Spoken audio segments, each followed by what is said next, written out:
बंदो गुरुपद कंज कृपा सिंधु नर रूप हरि महामोहतम पुंज जासु वचन रवि कर लिकर। भक्तगणों को तथा धर्म अनुरागियों को मेरा हार्दिक नमन। सत्संग योग यह पद आया है भृत अंतसार में।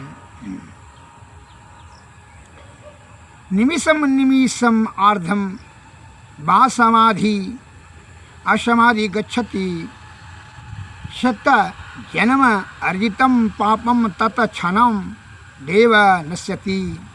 अर्थात जिस व्यक्ति को एक पल या आधा पल भी समाधि प्राप्त होती है उसके 100 जन्मों के कमाए हुए पाप विनष्ट हो जाते हैं। आधा पल भी। इसलिए संत वाणी में यह है कि बिनु सत्संग विवेक न होई, राम कृपा बिनु सुलभ न सोई। सोई जानो सत्संग प्रवाहु, अलोकन वेदन आनऊ पाऊ। लोक और वेद में बताया गया कि बिना सत्संग का विवेकशील प्राणी नहीं हो सकता, और जब तक कि आत्मा में विवेकता ज्ञान जागृत नहीं होती है तब तक जो है वह ईश्वर प्राप्ति करने के बारे में यत्न नहीं करेगा। चूँकि इसलिए कि वह मन माया और काया के कुछ संगति में विषया आसक्त होकर के जन्म जन्मांतर से दुख भोगने का आदि हो गया है। 84 लाख जोनी में जो है भटकते भटकते उसका जो है ब्रह्म का रास्ता ही भूल गया है। इसलिए सत्संग में जाकर के ही साधु की संगति और विषय का त्याग करके गुरु की कृपा से ही उनकी जो है यह जीवात्मा का सदगति होगा। एक लघु कथा में एक अहम शब्द आया है। लघु कथा में श्रीमद् भागवत गीता में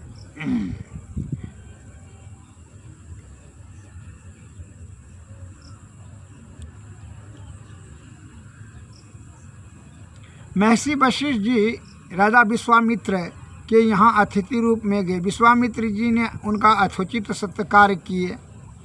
जब तक वे वहाँ रहे विश्वामित्र जी ने सेवा में किसी प्रकार की कमी नहीं होने दी। जब वे वहाँ से प्रस्थान करने लगे तो विश्वामित्र जी ने अपने 1000 वर्ष के तपस्या का फल उन्हें विदाई स्वरूप में दिया। महर्षि वशिष्ठ के आश्रम आगे कुछ दिनों के बाद विश्वामित्र जी भी वशिष्ठ जी के यहाँ पधारे। वशिष्ठ जी ने भी उनका बहुत आवभगत किया। खाने पीने रहने आदि की समुचित व्यवस्था की पश्चात जब वे वहाँ से प्रस्थान करने लगे तो वशिष्ठ जी ने उन्हें अपने आधा पल सत्संग का फल विदाई स्वरूप में प्रदान किया। आधा पल सत्संग का फल विदाई स्वरूप में प्रदान किया वशिष्ठ जी ने विश्वामित्र जी को।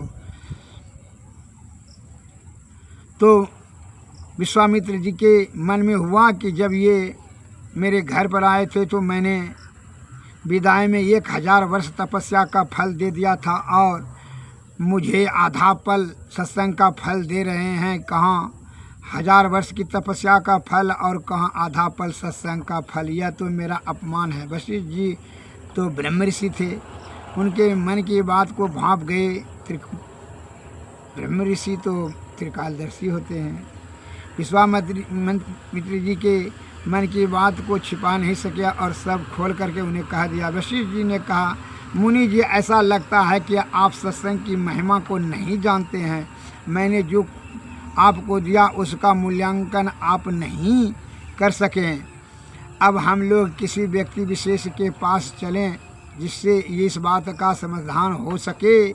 दोनों मिलकर ब्रह्मा जी के पास गए और दोनों ने अपनी अपनी बातें रखी। ब्रह्मा जी ने कहा, मुझे सृष्टि करने में अवकाश नहीं है,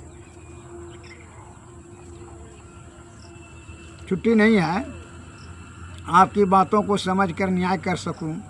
आप दोनों भगवान विष्णु के पास जाइए, वे आपकी मदद कर सकते। दोनों विष्णु जी के पास पहुँचे और अपनी अपनी समस्याएं सुनी। भगवान विष्णु ने कहा, आपको तो इन विषयों के ज्ञाता के पास जाना चाहिए जो सत्संग योग ध्यान आदि करते हों।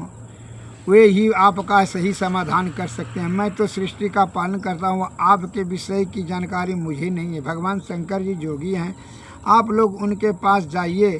वे योग साध ध्यान सत्संग जप तप प्रभृति सबका जो है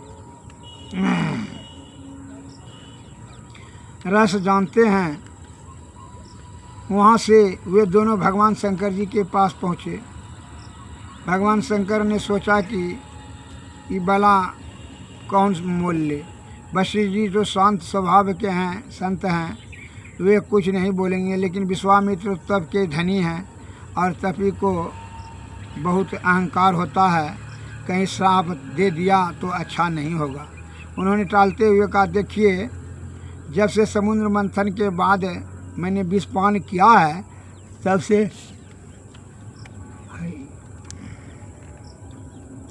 से मेरा मस्तिष्क ठीक काम नहीं करता है, इसलिए आप लोग का न्याय करने में सक्षम में नहीं हूँ। आप लोग शेषनाग के पास चले जाइए, वे आपका न्याय कर देंगे। दोनों गए शेषनाग के पास और अपनी अपनी बातों को रखे। दोनों की बात सुनकर शेषनाग जी ने कहा, ठीक है, मैं इंसाफ कर दूंगा, लेकिन विश्वामित्र जी, आपने जो 1000 वर्ष तपस्या का फल इनको दिया है, उस फल के बल से थोड़ी देर पृथ्वी को आप धारण कीजिए। मेरे सिर पर पृथ्वी का बोझ है, मैं क्या बताऊंगा। 1000 वर्ष की तपस्या के फल का जोर लगाकर विश्वामित्र जी ने पृथ्वी उठाने का प्रयास किया, लेकिन पृथ्वी टस से मस नहीं हुई। फिर शेष नाग जी ने कहा, वशिष्ठ जी, आपने जो आधा पल सत्संग का फल विश्वामित्र जी को दिया है, उसके बल से पृथ्वी को उठाइए। वशिष्ठ जी ने आधा पल सत्संग के फल को पृथ्वी उठाने में लगाया। पृथ्वी अधर से उड़ गई। विश्वामित्र जी ने शेषनाग से कहा, अब तो आपका सिर हल्का हो गया, अब आप न्याय कीजिए। शेषनाग ने कहा, आप तो प्रत्यक्ष देख रहे हैं कि आपका 1000 वर्ष तपस्या का फल कुछ काम नहीं किया और आधा पल सत्संग का फल पृथ्वी को उठाए हुए हैं। अब कौन विशेष और कौन कम है, सोच समझ लीजिए मुनि महाराज। अब आपको हम क्या बतावें, खुद आप समझ लीजिए, आप लोग तो खुद ब्रह्मज्ञानी हैं। इस प्रकार से समझ गए विश्वामित्र ने कि हमारा 1000 वर्षों का तपस्या पृथ्वी नहीं टसमस नहीं हो सका और इनका आधा पल का सत्संग का कि धर्म के प्रभाव से पृथ्वी उठ गई। वो समझ गए और कहा, क्षमा करें ब्रह्म ऋषि, मुझे अहंकार हो गया तपस्या का। अतः शांति व स्थिरता व निश्चलता को जो प्राप्त करते हैं उसे संत कहते हैं। संत सभी बात को जानते हैं, त्रिकालदर्शी होते हैं। इसलिए सत्संग अत्यंत यह जीवात्मा को मुक्ति के मार्ग प्रशस्त करने में प्रबल है, सामर्थ्य है। अतः सत्संग, बिना सत्संग से विवेकशील प्राणी आत्मज्ञान नहीं हो सकता है।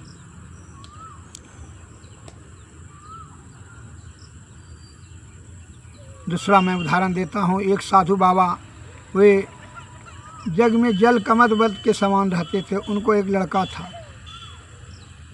वह लड़का का जो है विवाह के योग हो गया। उनका शिष्य सब ने कहा, गुरुदेव आपका अपना लड़का का शादी करना होगा, करा दीजिए। तो उसने महात्मा जी का करा दीजिए। जब लड़का का शादी सेटिंग किया तो वह कपड़ा खरीदने के लिए गया तो महात्मा जी ने कहा कि कफन भी ले लीजिएगा।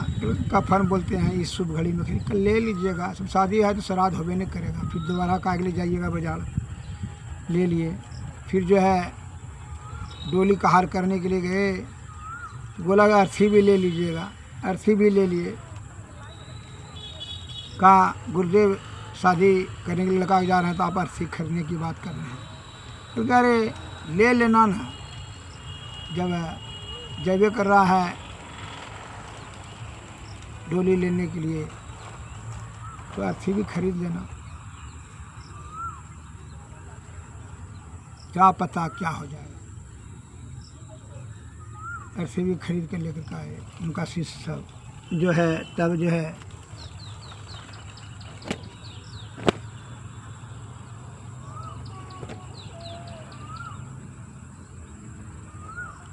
शादी करके जब लौटे तो लड़का मर गया।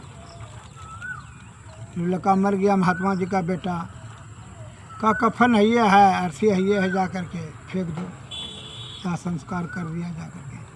तो चेला सब ने पूछा, शिष्य सब ने, तो गुरुदेव एक बात पूछे कि हाँ पूछे ना, कितना जब आप जानते थे कि मेरे तो लड़की का जीवन बर्बाद करने की क्या ज़रूरत है, जब आप जानते थे भविष्य कि मेरा लड़का जो है मृत्यु को प्राप्त करेंगे, तो आपको लड़की का तो शादी नहीं करने के लिए ऑर्डर करना देना चाहिए, आज्ञा नहीं देना चाहिए। अब लड़की के लिए जब तुम लोग इतना जानते हो कि महात्मा जी भविष्य जानते हैं, तो ये भी तो जान लिए नहीं हम भविष्य कि वह लड़का का जो है अगर रहता तो यह विषय भोग में लिप्त हो जाते, या लड़की अब पूर्ण भक्तिन हो जाएंगी, या जो है इसका धर्म पूरा हो चुका है, या मोक्ष की प्राप्ति के आधार पर है। अतः इस जन्म में इसका या मोक्ष की प्राप्ति करेंगे सत्संग के पथ पर चल करके, सतोगुण में सदाचार का पालन करते हुए। और से वो लड़का रहता तो विषय भोग में लिप्त होकर के माया में फंस जाते। अतः यह भी हम जानते हैं यह सतवती है, सतविचार की है। इस जन्म में यह मोक्ष प्राप्ति करने के लिए इसका जन्म मिला है। अतः तुम लोग यह चिंता छोड़ दो कि इसका पति वियोग में कष्ट होगा, ऐसा नहीं होगा। श्री सद्गुरु महाराज की जय। इसका विषय भोग के प्रति इसकी आसक्ति नहीं है, यह धर्म ज्ञानी है। अतः इनका चित्त पवित्र और निर्मल शुद्ध हैं। ईश्वर प्राप्ति करने यह आत्मज्ञानी है, या ईश्वर प्राप्त करने में अब इनको मोक्ष प्राप्त करने में इसको बाधा अब नहीं होगा।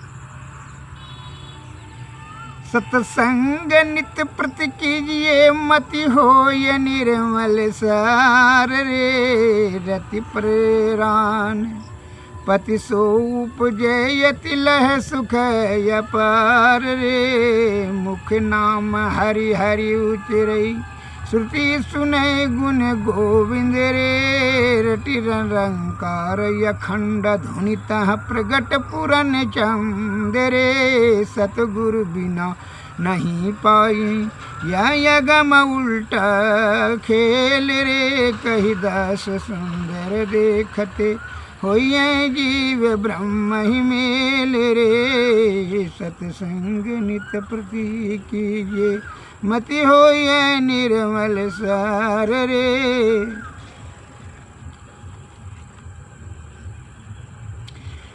बिनु गुरु ज्ञान नाम ना पइहें, बिरथा जन्म गवैया हो। जल भरी कुंभ धरे जल भीतर, बाहर भीतर पानी हो। उलटी कुंभ जल जल ही समय, तब का किरिह ज्ञानी हो। बिन कर ताल पखाओ अज बाजे, बिनु रसना गुण गाया हो। गावन हार के रूप न रेखा, सतगुरु अलख लखाया हो। है अथाह थाह सब हिन में, दरिया लहर शमानी हो। जाल डारी का करियो धीमर, मिनके हुए गए पानी हो। पंछी का खोजहूँ मिनके मार, ढूंढे ना कोई पाया हो। कहे कबीर सतगुरु मिल पूरा, भूले को राह बताया हो। बिन गुरु ज्ञान नाम न पैयो, बिरथा जन्म गवैयो हो। श्री सद्गुरु महाराज, श्री सद्गुरु महाराज।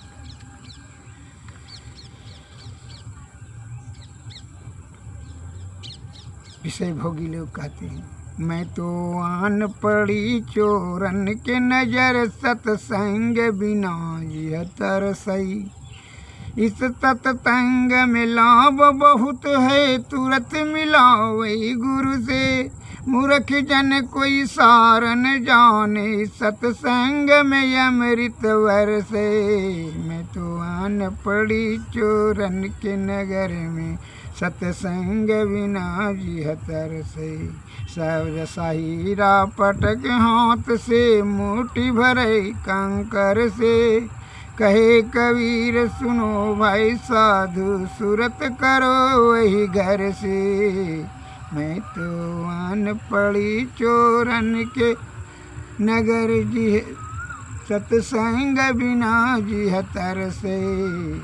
श्री सद्गुरु महाराज। मनुष्य इस प्रकार से मन माया और काया की कुसंगति में विषया आसक्त हो गए हैं, फंस गए हैं कि यह चाह करके भी वह जितना सुलझने की चाहता उतना उलझन होते जाता है। इसलिए संत महात्मा लोग कहते हैं संदेह का त्याग कर करके श्री सद्गुरु के जो है चरणों में निष्कपट और विषय का त्याग करके जाओ। निश्चल का है जीवात्मा का कल्याण के बाद विषय का जो है भोग का, इंद्रियों के विषय को जो है सुख दे करके तृप्ति करने की जो कुचेष्टा कर रहा है, यह महामूर्खता अपने बल बुद्धि को व्यर्थ में नष्ट करना है। अरे जब तक जो है जीवात्मा है इस शरीर में, तबे तक तो इंद्रियां संचालित है और इसी के सुख में तू लगे हो। और जब यह निकल जाएगा तब क्या होगा, निष्क्रिय हो जाएगा रे, तब इसको जला के राख कर दिया जाएगा। फिर तब अंतिम में क्या करेगा, फिर इसकी दुर्गति 84, फिर दूसरा जन्म लेगा, फिर इसकी अधोगति निश्चित होगा। इसलिए यह अधोगति में दुर्गति काहे भोगवाते हो, इसके लिए अभी है मनुष्य तन में ही इसका जतन कर लो। किसका विषय त्याग कर करके बंधन से मुक्त हो जाओ। जन्मने मरने का जो चक्कर है बंधन, उससे मुक्त हो जाओ। इसलिए हमारे महात्मा संत महात्मा कहते हैं मोरे जियरा बड़ा यंदेसवा मुसाफिर जहियों कौनी हो। मौका न शहर मौका शहर कहर नर नारी, दुई फाटक घन घोर। मोर जीरा बड़ा यंदेसवा मुसाफिर जहियों कौनी ओर। कुमति नायक फाटक रोके, परियों कठिन झिंक झोर। संशय नदी अगाड़ी बहती, विषम धार जल जोर। क्या मनुआ तुम गाफिल सोवो, यहाँ न मोर न तोर। नित दिन प्रीति करो साहब से, नाही न कठिन कठोर। काम दीवाना क्रोध है राजा, काम दीवाना क्रोध है राजा। बसई 2500 चोर। सतपुरुष एक वसई, पश्चिम दिशता सौ करो निहोर। आवे दर्द राह तो हिलावे, तब पैयों निजोर। मोर जियरा बड़ा यंदेसवा मुसाफिर जहियों कौनी ओर। श्री सद्गुरु महाराज। आरती तन मंदिर में कीजिए, दृष्टि जुगल कर शन मुख दीजिए। चमकै बिंदु सूक्ष्म अति उज्ज्वल, ब्रह्म ज्योति अनुपम लख लीजिए। जगमग जगमग रूप ब्रह्मांडा, निरखी निरखी ज्योति तज दीजिए। शब्द सूरत अभ्यास सरल तर, करि करि सार सवल गए। ऐसी जुगति काया गढ़ त्यागी, भव भ्रम भेद सकल मल छीजी। भवखंडन यारति अमल करमयी, अमृत रस पीजिए। आरती तन मंदिर में कीजिए, दृष्टि जुगल कर सन मुख दीजिए। श्री सद्गुरु।